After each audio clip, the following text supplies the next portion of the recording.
This is the new Mercedes GLE, and it's a little bit like an American musical sitcom. You don't get it, do you? Gle. Remember Glee?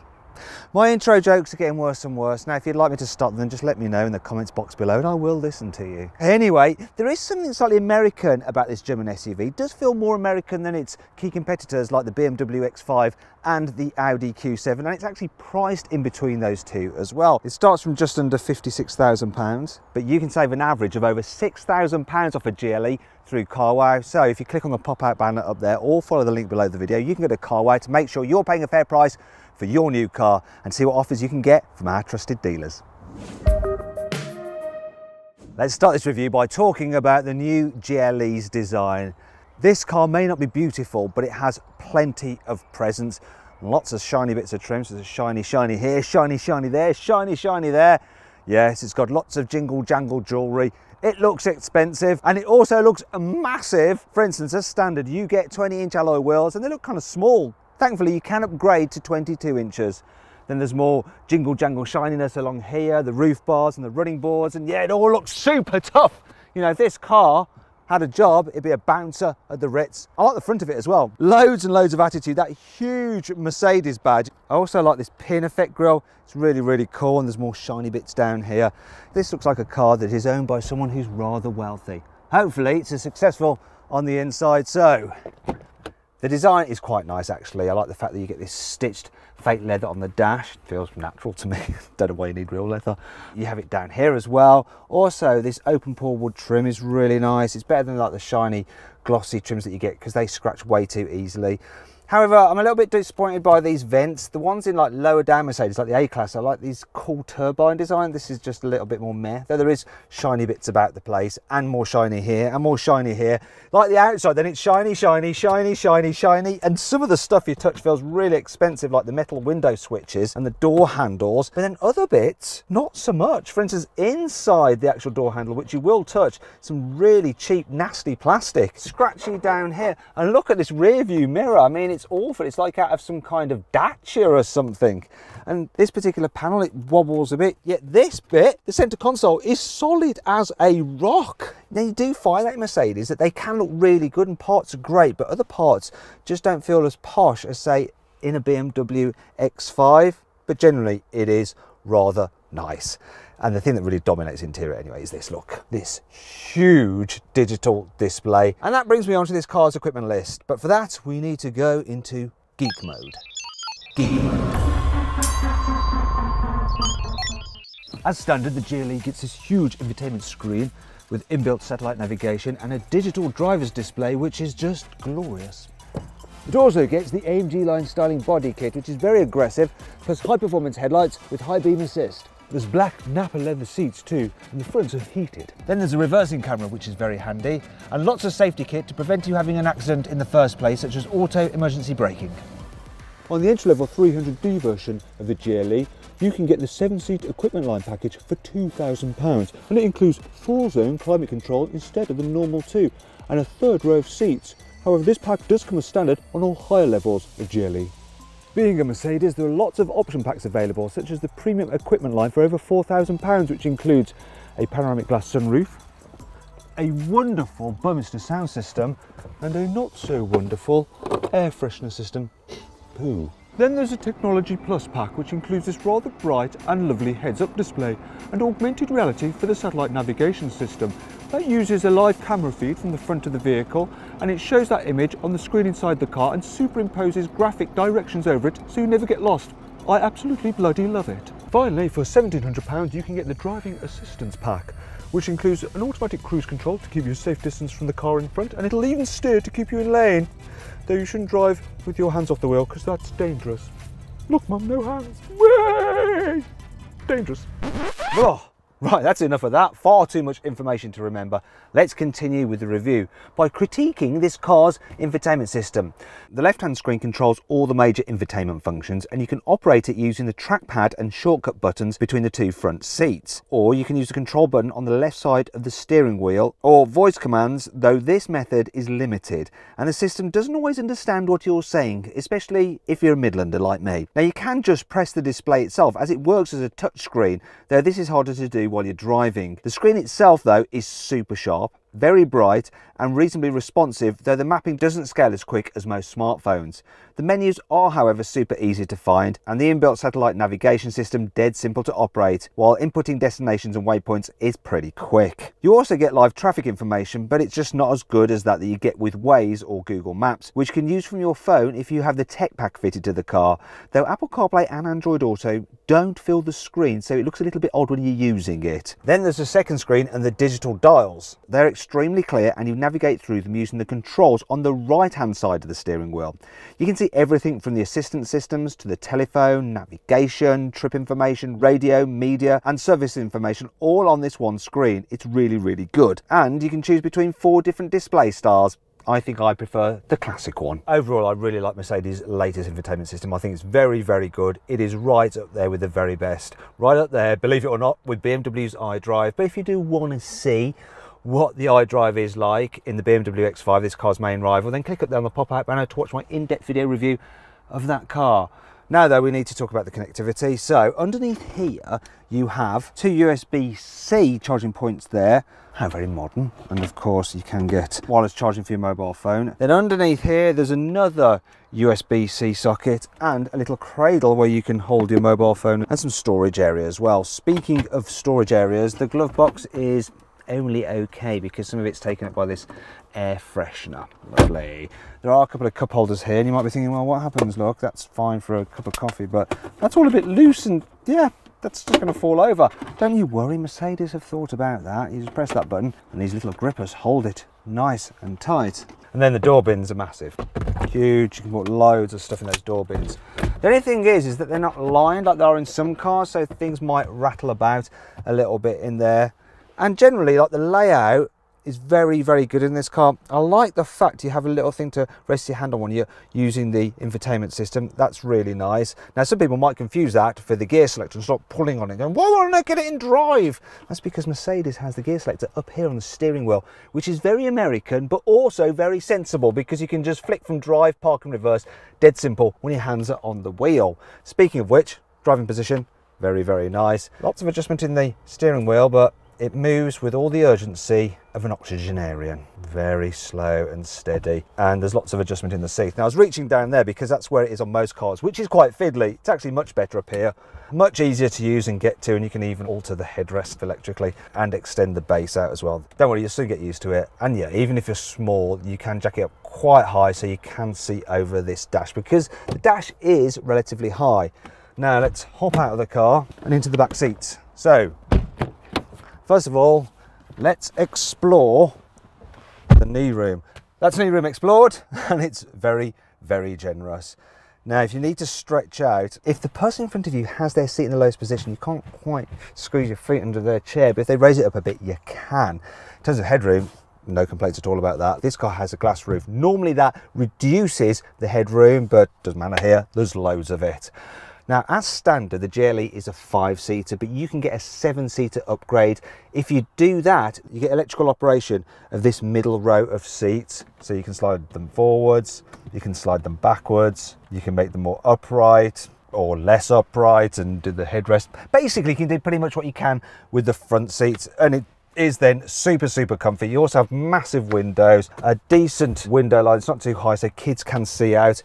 All very nice. If you need to carry 3 people at once in the back, completely doable. So this middle seat isn't too bad. Even though it's not an individual chair, it's all right. There's a bit of a hump in the floor and it's not kind of wide enough to put your feet on. The cutaways aren't great either. So actually, if you've got 3 in the back at once, the foot space isn't the best for this kind of car. Also, the body isn't the widest. So there does just seem more space to carry 3 people across the back in one go in an Audi Q7. It's just a little bit better for that, especially as the Audi has individual chairs, so you get 3 individual chairs here in the middle row. And if you want to see my full in-depth video review of the Audi, just click up there on the pop-out banner and you can go watch it. Most of the time anyway, you're going to be having 2 people in the back here, and if you do, you can just fold out the armrest, and it does have a little bit of storage and some funky little cup holders. Look at these, the way you operate and you fold that bit out. They're pretty cool. And the door bins, yeah, they're a good size. Totally nailed that. You've also got some charging points there for 2 mobile devices and places to store them. Though I think that was originally intended to be an ashtray, or maybe it is in other markets. There's also some storage here on the seat backs. All very good. Now, when it comes to fitting a child seat, access to the rear seats is very good thanks to the wide door openings, and you won't need to adjust the front seats in order to get the seat and base behind. You get at the ISOFIX anchor points by lifting up some seat covers. It's not the easiest system because you have to do that while trying to juggle the seat into place, but it's not too bad. Also, if you fit 2 child seats in the back of the car, you will still just about have enough space between them for an adult to sit on short journeys. Right, what I'm going to do now is show you what it's like in the 3rd row if you specify the £2,000 7-seat equipment line, which also includes the 4-zone climate control. So to get in the very back, it's electrically operated, the seat. You press that button and the seat will move forward to give you access, but it takes forever and ever. Come on, it's done. Right, ow, I just hurt my back, chapped it on there getting in. So, first annoying thing is this. Right, I'm in the back, I'm kind of happy. I want to pull the seat back, so once again I do it electrically. I have to keep my hand on it. I think this is for safety reasons so you don't squish your foot. It doesn't actually go back to where it was. The person who then sits here has to decide where they want it by using the controls on the door, which I can't now reach. Actually, and if you see there, if they leave it like this, they're not going to have much leg room, so they are going to want to slide it back to a similar position that this is in. Let me just fold this down, because yes, you can fold this chair down for through loading, but it will let me show you what it's like for rear space back here, because I have to shuffle over here. First of all, headroom, that ain't great, but knee room, it's not good. But the worst thing is foot space. The way the mechanism is for this middle row just means there's no foot room at all. I think kids will even find it cramped back here. Yeah, they do have a couple of cup holders there and USB charging points, but that's not going to make up for the fact that it's not very nice in the back of this car. If you want to carry 7 people in your SUV, you need to look at something like a Land Rover Discovery. In fact, if you look up there on the pop-out banner, you can see my full in-depth video review of the Land Rover Discovery. This seat mechanism actually is a bit of an arse, to say the least. Let's put this back and let me out. Let me get out. Come on, I just want to get out of here now.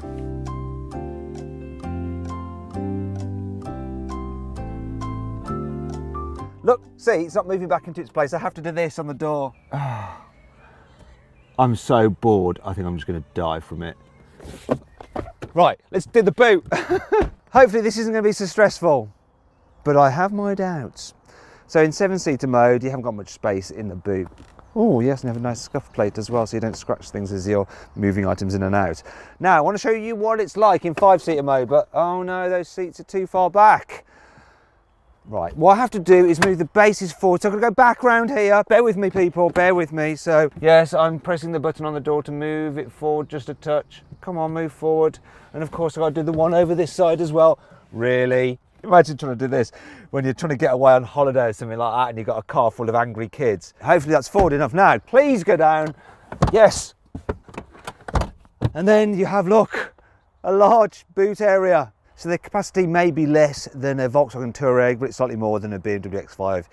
Oh yeah, look, nice and flat. And right, if you want to carry really big things, then you want to fold down this middle row, then you do it electrically. Yes, they have to come back to their position so that they can think about going down. Go on, there we go. Yeah, on the 5-seater version, you don't have any of this faff because the seats are just operated on cables. So you can just pull a cable and it'll just lower it. Next one, moving back, down, it's going down.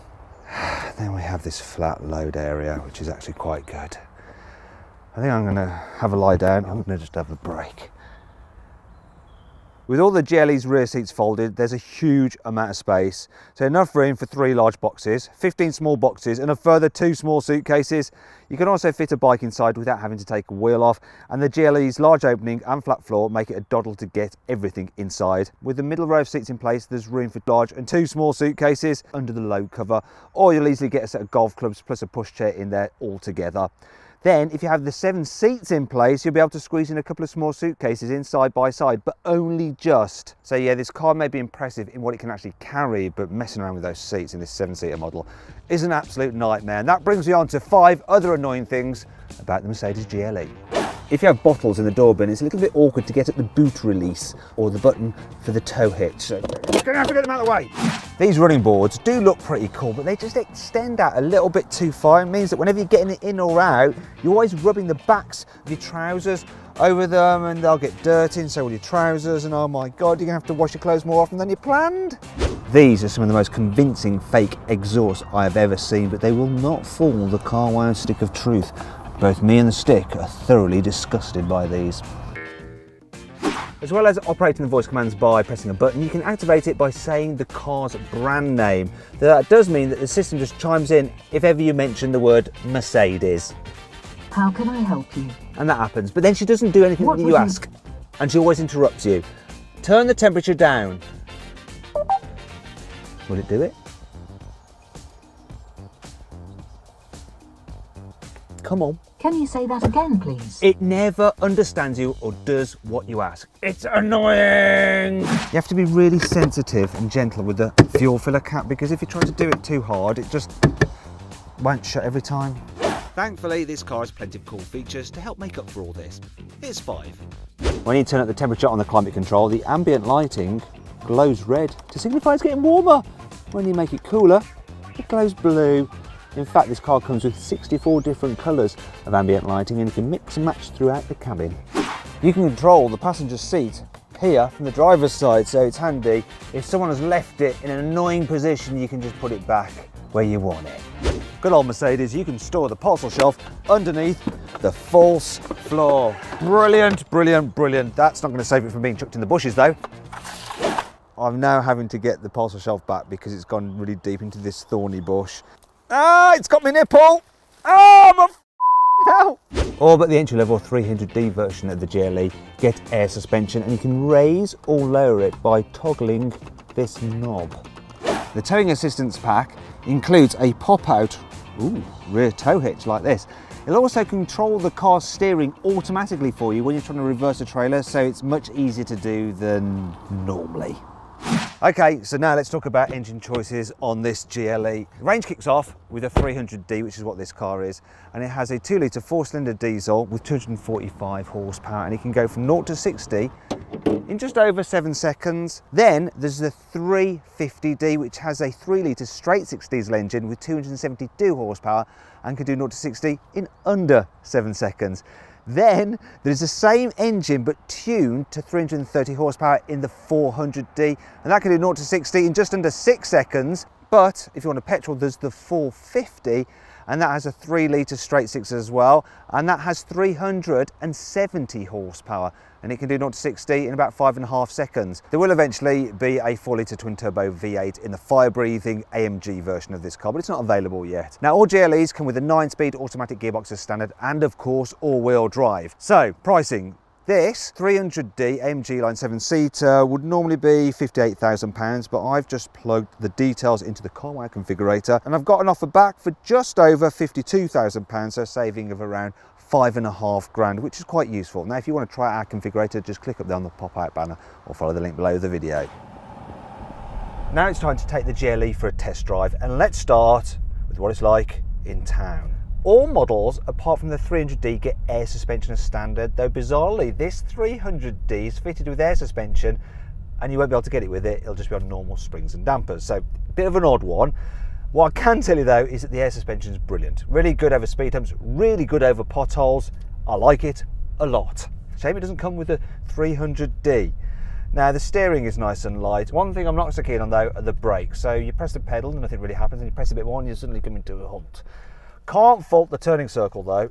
It's not too bad at all for a big SUV. The turning circle is slightly better than a BMW X5 and Audi Q7. One thing that's not quite so good though are the blind spots. So yeah, you sit up high, but you've got a thick pillar there. The view out the back isn't brilliant either, so it can make it a little bit more tricky to get this big thing into a space. Thankfully you can of course use the parking assistance systems such as the sensors and the reversing camera. I love a reversing camera, but looking out that way isn't so good. Right, at least the steering is super light. That really helps. And so you can quite easily just move backwards and forwards until you eventually get it right. But that wasn't too bad at all. It's doable. Anyway, let's see what this thing is like on the motorway. As you'd imagine, this GLE is pretty good over long distances. The seats are sort of firm, but they support you well, which is great. And it's generally quiet, apart from on some surfaces. The tyres do make a little bit of a noise. This 4-cylinder 2-litre diesel engine is okay, but let's say you suddenly need to overtake. I'm doing 50, gearbox actually kicked down really nicely, this 9-speed auto, and I'm at 70. Now, this 2-litre diesel actually has plenty of pulling power if you ask me. The only thing is that it gets a little bit noisy when you're revving it out. I would spend the extra and get the 3-litre 6-cylinder. It's just smoother, and actually in terms of economy you're going to get about the same. So this is doing 30 miles per gallon, and I think that bigger engine will too, because it's just going to be less stressed. Although this isn't a car that really makes you, the driver, feel stressed, which is good. Finally, let's try out this big SUV on a twisty road, and the first thing I'm going to do is put it into sports mode, which stiffens up the air suspension, adds a bit of weight to the steering. It kind of holds on all right. Obviously you've got 4-wheel drive to help accelerate you out of a corner if it's slippy, that's good. It's not the sharpest thing in the world, but you don't expect it from a Mercedes SUV. It's more than adequate though. What do you want to do? Told you, it always chimes in. Just drive, shut up. Can you say that again, please? Shut up, go away, cancel, be gone. So then, what's my final verdict on the Mercedes GLE? Should you avoid it? Should you consider it? Should you shortlist it? Or should you just go right ahead and buy it? Well, I reckon you should shortlist the Mercedes GLE. Now, I wouldn't pick it if I wanted to use 7 seats all the time, but if you only want them occasionally, or use it mainly as a 5-seater version, it's a really nice, luxurious SUV. Do you agree with my verdict? Let me know in the comments section. Also, please subscribe to this channel for more videos, and if you click on the deals box to the right, you can see how much you can save on a new car at CarWow. Or click on the video windows below to watch another of my videos.